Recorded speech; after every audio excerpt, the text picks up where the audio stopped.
Depuis la sortie du livre Harry et Meghan, libre en 2020, véritable plaidoyer en faveur des Sussex, il est le journaliste que les tabloïds adorent détester. Dans la presse anglaise, Omi de Scobie est qualifié tour à tour de pom-pom girl de Meghan Markle et de porte-voix officieux du couple.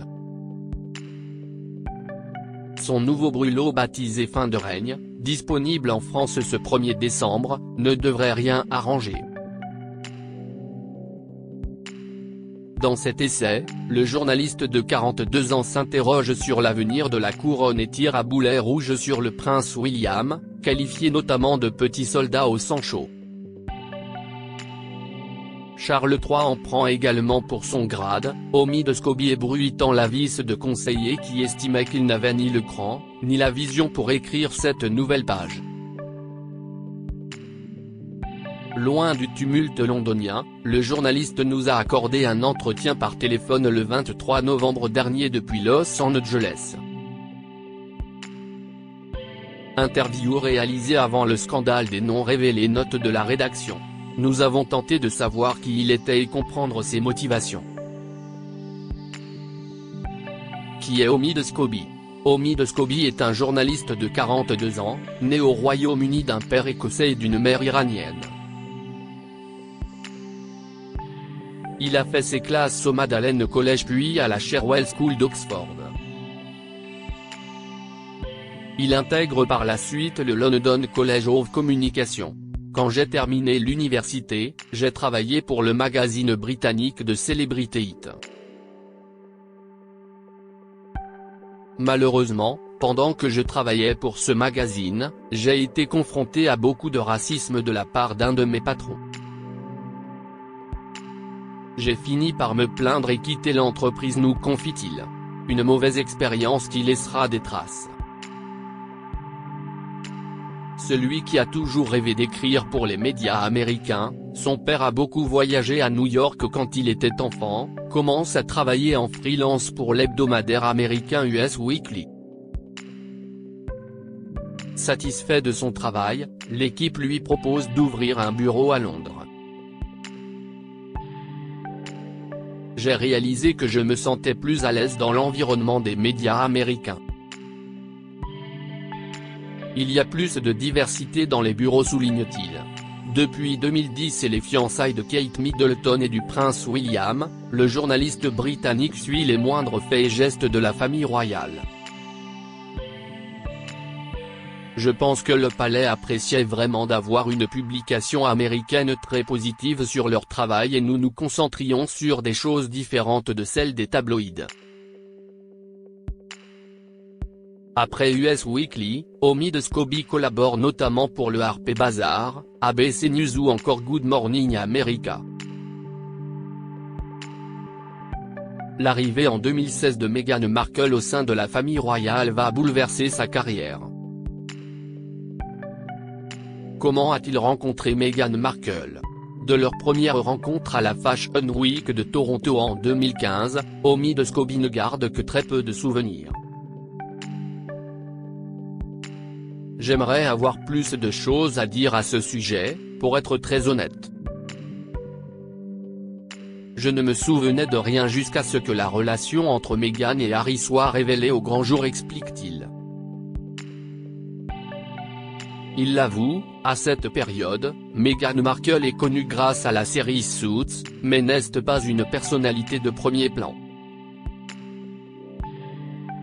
Une entrevue sur tapis rouge pour Us Weekly qu'il qualifie de très brève, le journaliste étant persuadé qu'il ne recroisera jamais l'actrice.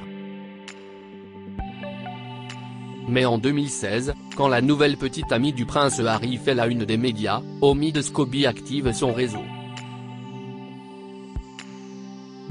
Je connaissais certaines personnes de Toronto qui étaient amies avec Meghan, il a donc été très facile au début d'obtenir des informations, nous explique le journaliste.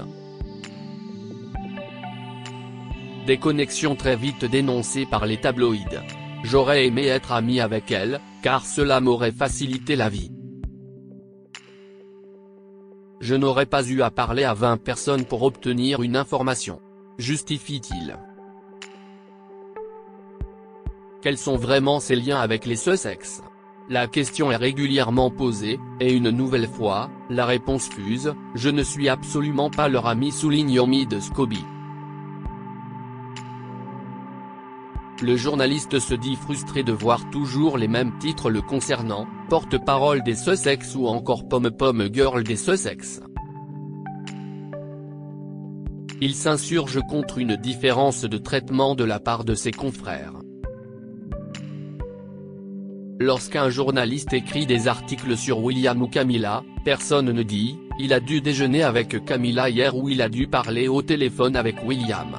Pourtant, après la parution du livre Harry et Meghan, libre, coécrit avec Caroline Durand et véritable plaidoyer pour les Sussex, l'impartialité d'Omid Scobie est mise à mal. Meghan Markle est forcée de reconnaître devant la justice que son ancien chef de communication avait été chargé par le couple de briefer les auteurs.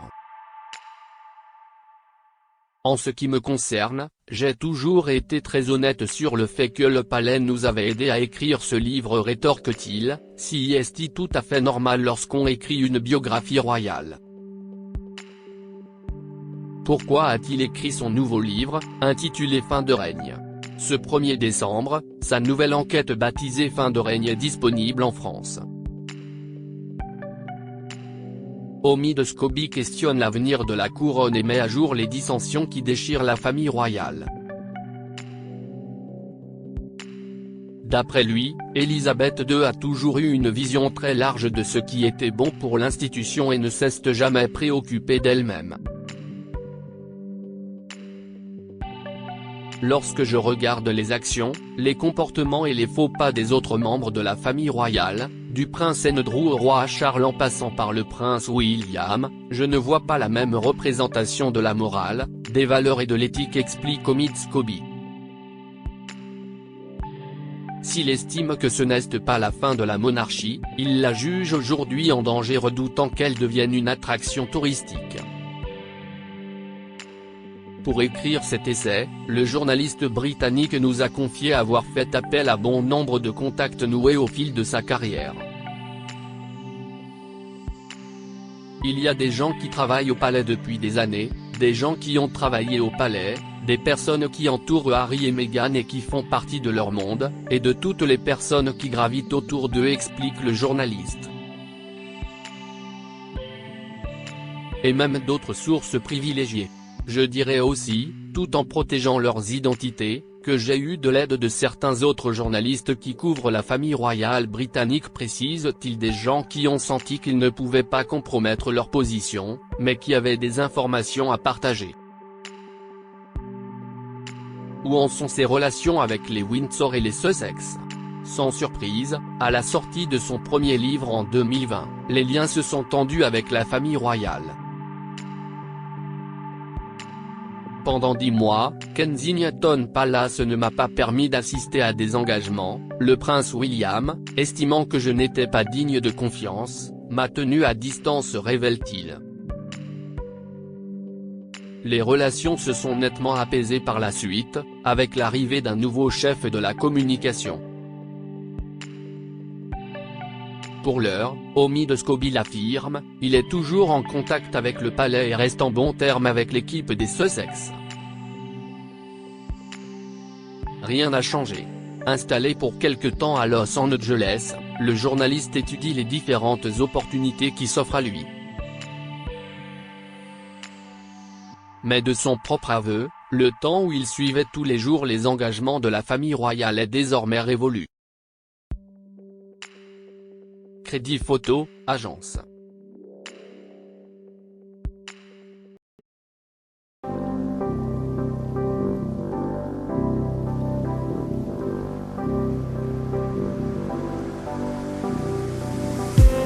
I just need